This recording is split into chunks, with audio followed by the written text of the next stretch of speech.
All right, welcome back to the third video.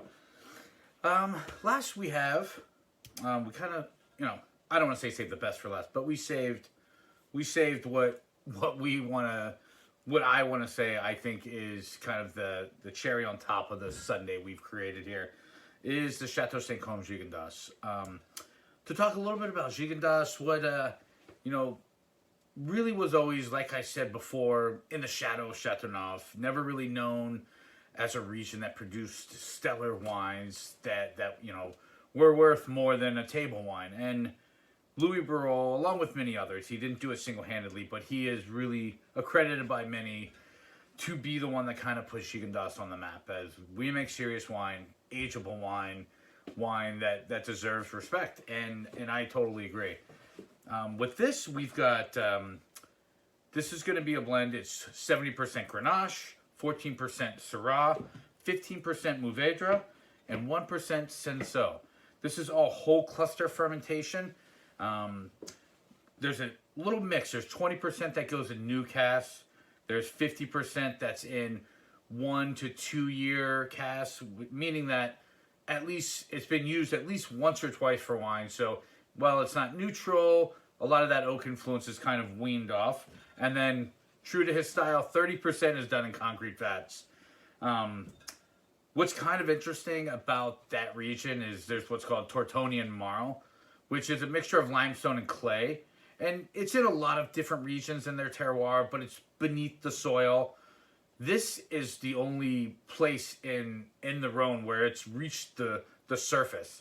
And the nearest place to find, the only place in France, I believe, but I know the nearest place to find that is in Barolo and Barbaresco, which once I found that out, kind of researching the terroir in Gigondas and more specifically in Chateau St. Cosme, it kind of drew a line for me across certain vintages where I got this salinity from the wine and this kind of like just reminiscent of some great Barolos in the past. And this particular vintage, I think, even showcases some Burgundian qualities, and you'll see for yourself. Agree, disagree. Nonetheless, let's raise a glass for the final wine, the 2018 Chateau St. Cosme Gigondas. Beautiful nose on this. I get a little forest floor. I'm getting that kind of Burgundian forest floor there. It can be really reminiscent of some really delicate Pinot, which Pinot is probably one of the hardest grapes to work with. A lot of winemakers say. But let's taste them.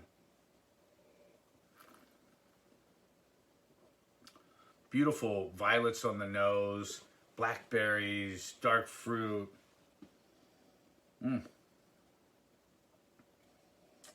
Yeah, it's unfiltered. It's whole cluster fermentation. Just a really great expression of Gigondas. I really hope you enjoyed this. Any questions, feel free to email me or email John. John is a consummate professional and very knowledgeable. But again, thank you very much for joining us in the virtual tasting, and we hope to see you in store soon. Thank you. Bye-bye.